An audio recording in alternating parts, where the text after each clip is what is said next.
This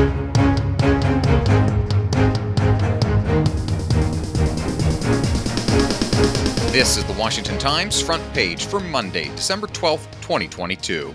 Thanks for starting your week with us. I'm George Gerbo. China's expanding military activities and economic influence in Africa loom large over a three-day White House summit with African leaders. National Security Team leader Guy Taylor reports the White House has cast the U.S.-Africa Leaders Summit beginning Tuesday as a chance to listen to and meet African aspirations while focusing on revitalizing democracies and strengthening the free and open international order. Asked about China's courting of African countries in recent years, the Biden administration has been less than eager to address the summit's significance to President Biden's pledge to outcompete China on the world stage.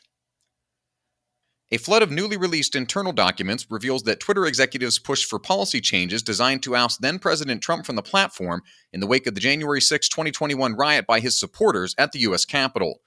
Joseph Clark reports the latest tranche of internal communications, revealed by journalists Matt Taibbi, Michael Shellenberger, and Bari Weiss, offers a behind-the-scenes look at Twitter executives' push to change the company's speech policing guidelines.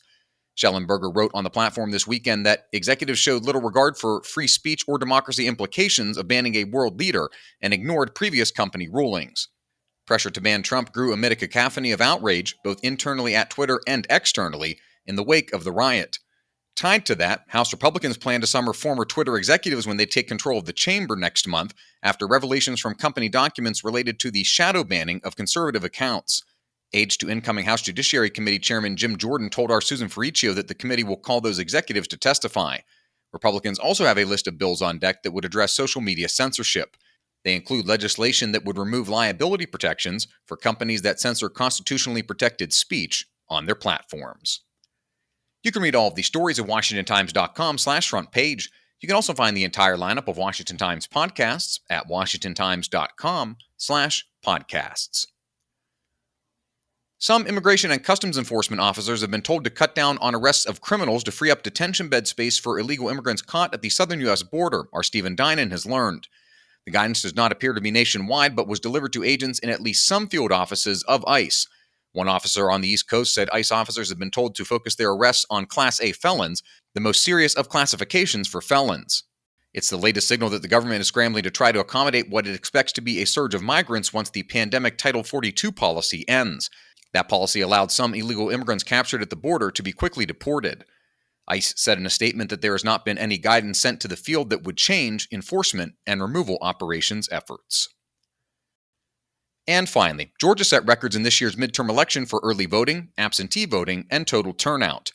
Valerie Richardson reports more Georgia votes were cast in the Senate runoff last week than on Election Day on November 8th, in last year's Senate runoff election, or on Election Day 2020. About 3.5 million votes were cast last Tuesday in the Senate race, won by Democratic incumbent Raphael Warnock. Georgia law required the runoff because neither candidate cleared a 50% threshold on November 8th. In the Georgia race for governor, 3.9 million votes were cast, about 14,500 more than in the governor's race 4 years ago. Find all of today's front page stories at WashingtonTimes.com/front page or on the Washington Times app, and find us wherever you get your podcasts. Just search Washington Times in any major podcast app. You can also find us on Twitter and Instagram at WashTimes for breaking news, sports, commentary, and more. For the Washington Times, I'm George Gerbo.